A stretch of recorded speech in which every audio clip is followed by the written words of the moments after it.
TV की सबसे खूबसूरत एक्ट्रेस जेनिफर विंगेट ने तलाक के 8 साल बाद अपनी चुप्पी तोड़ी है। जेनिफर ने कहा है कि उन्होंने अपने घरवालों के खिलाफ जाकर बिपाशा बसु के पति करण सिंह ग्रोवर से शादी की थी। यहां तक कि शादी के बाद उन्होंने अपना करियर तक छोड़ दिया था। करण और जेनिफर की मुलाकात टीवी सीरियल दिल मिल गए के सेट पर हुई थी। सेट पर ही दोनों एक दूसरे को अपना दिल दे बैठे थे। तब करण सिंह ग्रोवर की पहली शादी हो चुकी थी और वो अपनी बीवी को तलाक भी दे चुके थे। साल 2012 में घरवालों के मना करने के बावजूद जेनिफर ने करण से शादी करके घर बसा लिया। अब बॉलीवुड बबल को दिए एक इंटरव्यू में जेनिफर ने कहा, परिवार वाले शादी के खिलाफ थे क्योंकि मैं सिर्फ 27 साल की ही थी। सब मुझसे कह रहे थे कि क्या तुम पागल हो, तुम क्या कर रही हो। सभी ने ऐसा कहा, लेकिन उस समय भगवान ने भी मुझसे ऐसा कहा होता तो मैं नहीं मानती। जेनिफर ने बताया कि करण से शादी करने के बाद वो काफी खुश थी और अपना करियर छोड़कर हाउसवाइफ बन गई थी। लेकिन शादी के कुछ ही दिनों बाद इस रिश्ते में जहर घुलना शुरू हो गया था।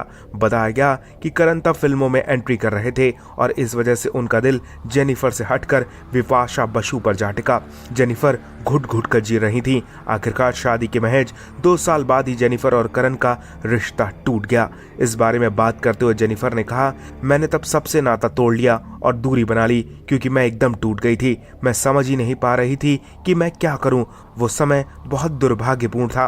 खुद को समझाने में मुझे 2 साल लग गए। 6-7 महीनों तक मैं रोती रही और एक दिन अचानक उठी और मैंने खुद को समझाया कि बस बहुत हो गया। मैं ऐसे खुद को बर्बाद नहीं कर सकती। मैं ये डिजर्व नहीं करती हूँ। किसी और की वजह से मैं ऐसा नहीं कर सकती हूँ। लोग मुझे बेचारी की तरह ट्रीट करते थे।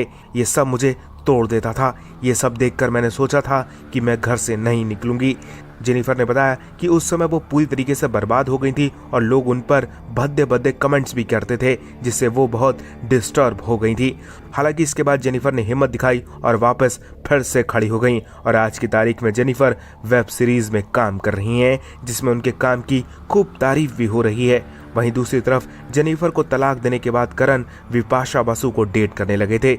इसके बाद करण ने साल 2016 में बिपाशा बसु से तीसरी शादी रचा ली। एक इंटरव्यू में करण ने कहा था कि जेनिफर से उनकी शादी सबसे बड़ी गलती थी। फिलहाल जेनिफर के इस खुलासे पर आप क्या कहेंगे? अपनी राय हमें कमेंट में दीजिए और ज्यादा ऐसी अपडेट्स के लिए बॉलीवुड पे चर्चा को सब्सक्राइब कीजिए।